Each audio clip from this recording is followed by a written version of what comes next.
There is a new reward for information in a 45-year-old unsolved homicide in Lewiston. An anonymous donor contacted the family of Dottie Milliken this weekend, offering enough to bring the reward up to $15,000. Tonight, we are sharing Dottie's story, and her daughter hopes that the person who knows what happened will come forward. In 1976, there were no digital cameras, no cell phones. It just brings me back to when she was here. That's why Tanya Ross can only find one picture of her mother, Dottie, one she shared with Maine State Police. He was special. This one. Tanya was just 7 years old when her mom was beaten to death outside a Lewiston laundromat in the middle of the night on November 6, 1976. I don't think it's possible for a 7-year-old to truly comprehend what somebody being murdered is. Police say Dottie Milliken was here that night 45 years ago.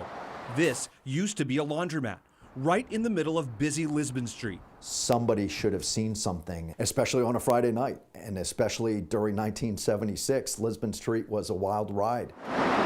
Investigators say she decided to do her laundry in the middle of the night.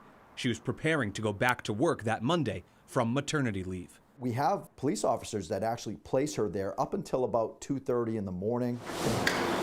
The newspaper boy found her around 4:40 in the morning outside the laundromat, beaten to death with an object. We have a lot of different theories about what had happened that night. There's not a shortage of information, there's a deluge of information. How does this case go unsolved after 45 years? Police say there was no one else in the laundromat at the time.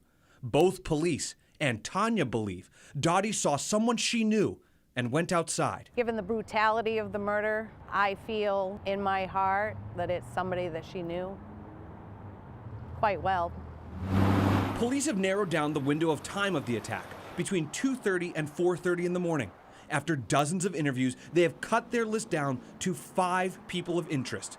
People they just cannot rule out yet. You worked on this case. I mean, this is one that you worked on personally. I would imagine there's some frustration there for you too. There is, because you come to know those cold cases really well. I can't imagine that when I finish my career that I'm not going to remember what this date means to that family. I love that velour shirt that she had. Tanya began her own investigation as well. Because I didn't understand what happened to her, and I needed to know everything. I questioned hundreds of people. I read through all of the files. I saw all of the pictures. Hard to unsee some of those things?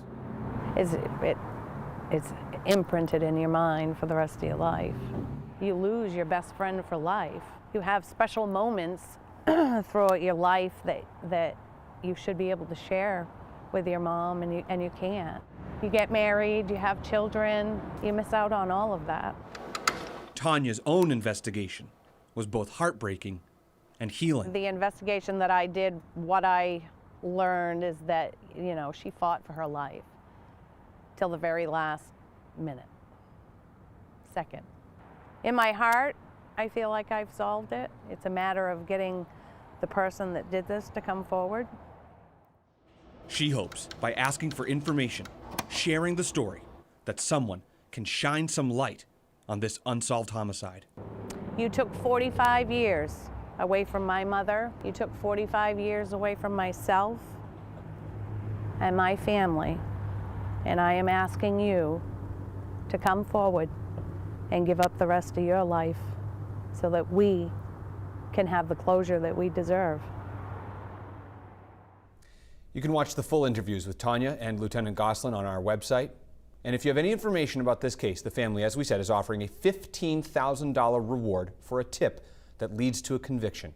You can call State Police anonymously at 207-657-3030.